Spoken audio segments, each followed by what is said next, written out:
جی میں محمد علی، آپ دیکھ رہے ہیں نیوز اپڈیٹ آل۔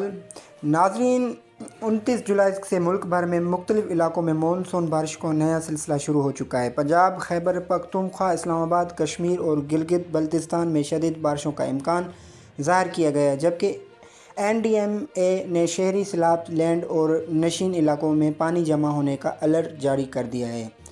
ناظرین، بروقت اقدام چاہیے کہ تاکہ کسی بھی ممکن جانی والی یا مالی نقصان سے بچا جا سکے، جبکہ عوام کو بھی غیر ضروری سفر سے گریز کرنا چاہیے۔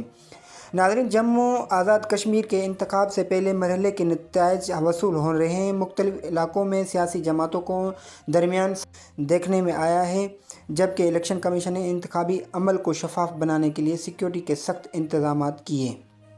کویت کے وزیر خارجہ سرکاری دورے پر پاکستان پہنچ گئے ہیں، جہاں وہ نائب وزیر اعظم، وزیر خارجہ اسرار ڈار اور دیگر اعلیٰ حکام سے ملاقات کریں گے۔ ملاقاتوں میں تجارت، سرمایہ کاری اور دو طرفہ تعلقات پر گفتگو ہوگی۔ اس دورے میں پاکستان اور کویت کے تعلقات مزید مضبوط ہونے کی توقع جاری رہی۔ ناظرین، آبی صورتحال برقرار ہے۔ ریسکیو ٹیم متاثرہ علاقوں میں امدادی کارروائیاں جاری رکھی ہوئی ہیں، جبکہ کئی خاندانوں کو محفوظ مقامات پر منتقل کیا جا رہا ہے۔ ناظرین، کراچی پولیس نے بھتہ خوری میں ملوث عنصر کے خلاف کارروائیاں مزید تیز کر دی۔ حکام کے مطابق مختلف علاقوں میں چھاپوں کے دوران اہم معلومات بھی حاصل ہوئی ہیں۔ ناظرین، تحفظ یقینی بنانے کے لیے ایسے آپریشنز کا تسلسل ضروری ہے۔ ناظرین، شاہ عبداللطیف بھٹائی کی عرس پر موقع پر سندھ بھر میں تقریبات کا آغاز کیا جا رہا ہے، جبکہ صوبے میں عام موکل بھی ہے۔ یہ عرس سندھ کے ثقافت، آداب اور صوفی روایات کا اہم حصہ سمجھا جاتا ہے۔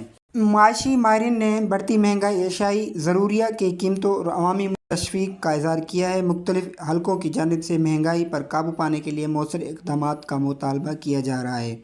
عوام کو ریلیف دینے کے لیے حکومت کو فوری اور مؤثر معاشی فیصلے کرنا ہوں گے۔